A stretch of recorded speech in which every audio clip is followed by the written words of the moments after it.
The sun crested the horizon, painting the sky in orange and pink. The river, shrouded in mist, flowed quietly, a dark ribbon through the waking landscape. Only the gentle lapping of water and distant birds broke the silence. The Serpent's Coil, as locals called it, was a place of secrets and stories. On this morning, the river's calm hid something unusual beneath its surface. Soon the town would stir, fishermen, dog walkers, the usual routines. But today, the river was about to reveal a secret that would unsettle the town for years. The air was thick with anticipation, though no one sensed it yet. The trees stood as silent witnesses, their branches reaching for the pale light. The river, a constant in the town's life, was about to become the center of a mystery. Legends and tales had always swirled around these waters, but this story would be different. The serenity felt almost unnatural, as if the world was holding its breath. The river was ready to give up one of its secrets, and in doing so, create an even bigger one. George, a local kayaker, was the first to spot it. He paddled through the mist, savoring the solitude, when a dark shape caught his eye near the reeds. Expecting trash, he drew closer, only to find a black backpack, floating high and sealed tight. It looked deliberately placed, not lost. A chill ran through him. Something was off. He scanned the banks. No sign of anyone, no capsized boat. Using his paddle, he nudged the bag closer and hauled it onto his kayak. The backpack was heavy, but not waterlogged. The zipper was tightly shut, the contents seemingly preserved. George's instinct screamed this was no accident. He hurried to shore, heart pounding, and called the police. The peaceful morning had turned into the start of a baffling mystery. The floating backpack was no ordinary lost item. George had become the first witness to something inexplicable. Police arrived and treated the backpack as crucial evidence. They unzipped it carefully, expecting a soggy mess. Instead, the inside was dry, clothes folded, a wallet with ID, cash, and cards. The ID, Alex Miller, 22, local. Keys, a phone, and a charging power bank were inside. The phone was at 84%, charging, dry, and untouched by the river. The scene made no sense. A floating bag, dry contents, a phone still alive. It didn't look like an accident or a careless loss. Everything felt deliberate, as if someone wanted the bag found. Where was Alex? Why was his life packed away and left to float? The contradictions piled up, missing person, but all essentials accounted for. The charging phone was the strangest clue of all. It suggested intention, not accident. The bag was a box of questions, not answers. The mystery had only deepened. With Alex's name and phone, the investigation moved fast. Police traced the phone's GPS.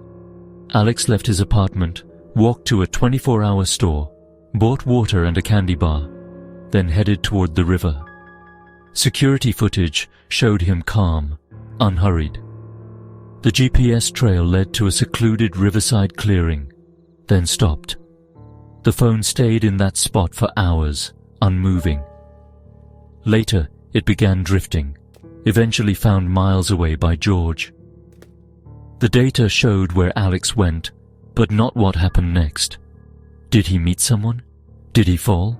Why was the phone sealed and charging? The digital trail ended at the water's edge, leaving only questions. The phone was a silent witness, but its story was incomplete. The investigators were left with a ghostly breadcrumb trail. The river's secret remained just out of reach. Police built a profile of Alex Miller, hoping for answers. He was quiet, reliable, well-liked, no enemies, no secrets. He worked at a bookstore, took online classes, and rarely stayed out late. Friends and family were adamant. Alex wouldn't just disappear. No history of risk-taking, mental health issues, or financial trouble. His life was an open book, stable, predictable, unremarkable. No arguments, debts, or hidden relationships surfaced. The person described didn't fit the bizarre circumstances. Two stories emerged: Alex's ordinary life and the extraordinary mystery. The gap between them only grew wider. Investigators found no thread to pull, no motive, no clue. The disappearance made no sense.